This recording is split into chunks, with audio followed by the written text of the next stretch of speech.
रात का तीसरा पहर था। चांदनी अपनी पूरी चांदनी फैला रही थी। गांव के बाहर स्थित कब्रिस्तान में अजीब सा सन्नाटा पसरा हुआ था। चारों ओर गहरी खामोशी थी। सिर्फ झींगुरों की आवाजें सुनाई दे रही थीं।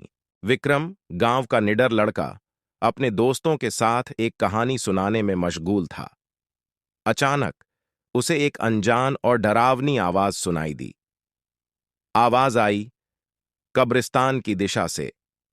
विक्रम ने ठान लिया कि वह इस रहस्य का पता लगाएगा। चलो कब्रिस्तान चलते हैं। वे धीरे धीरे कब्रिस्तान की ओर बढ़ने लगे। उनके कदमों की आवाज सन्नाटे को चीर रही थी। रास्ते में वे अजीब अजीब आवाजें सुन रहे थे।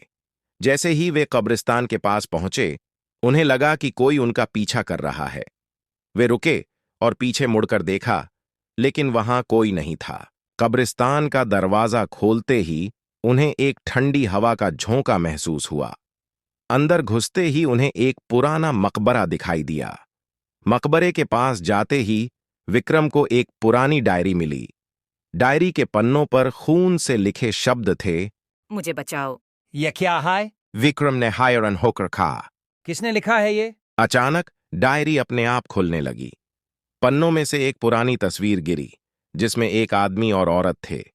तस्वीर के पीछे लिखा था, दरवाजा खोलो और सच्चाई जानो। विक्रम और उसके दोस्त मकबरे के चारों ओर तलाश करने लगे। एक कोने में उन्हें एक छोटे दरवाजे का निशान मिला।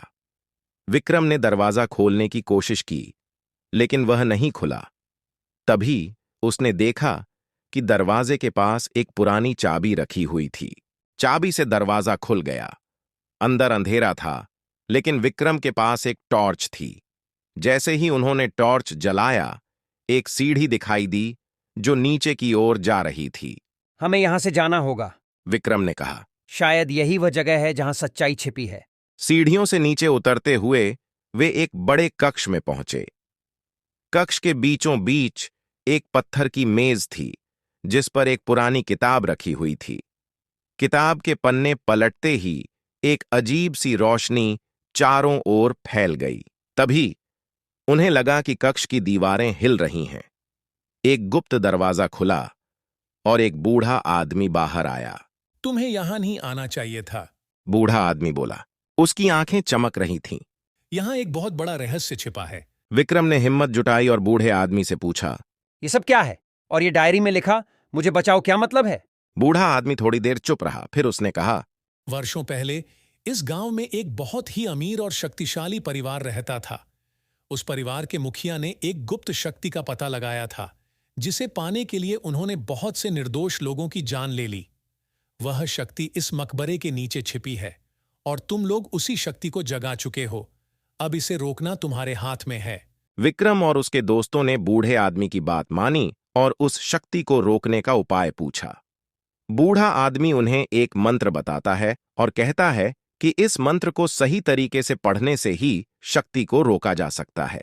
वे सब मिलकर मंत्र पढ़ने लगते हैं। अचानक एक तेज रोशनी होती है और कक्ष में कंपन शुरू हो जाता है। दीवारें दरकने लगती हैं और पत्थर की मेज टूटने लगती है। आखिरकार मंत्र पूरा होते ही सब कुछ शांत हो जाता है। कक्ष की दीवारें फिर से स्थिर हो जाती हैं और बूढ़ा आदमी गायब हो जाता है। हमने उसे रोक दिया। विक्रम ने राहत की सांस लेते हुए कहा। अब हमें इस कब्रिस्तान से बाहर निकलना चाहिए। वे सभी कब्रिस्तान से बाहर निकलते हैं और गांव की ओर लौट जाते हैं। लेकिन उस रात की घटना ने उन्हें हमेशा के लिए बदल दिया। विक्रम और उसके दोस्तों ने उस रात एक बड़ा रहस्य सुलझाया और गांव को एक बहुत बड़े खतरे से बचाया। उन्होंने यह सीखा कि हिम्मत और एकता से हर मुश्किल को पार किया जा सकता है। कब्रिस्तान का रहस्य एक ऐसी कहानी है जो हमें बताती है कि सच्चाई कभी छिपी नहीं रह सकती, चाहे वो कितनी भी गहरी क्यों ना हो। अगर वीडियो पसंद आई हो तो लाइक करें और वीडियो को शेयर करें और चैनल को सब्सक्राइब करें रेड बटन पे क्लिक करके।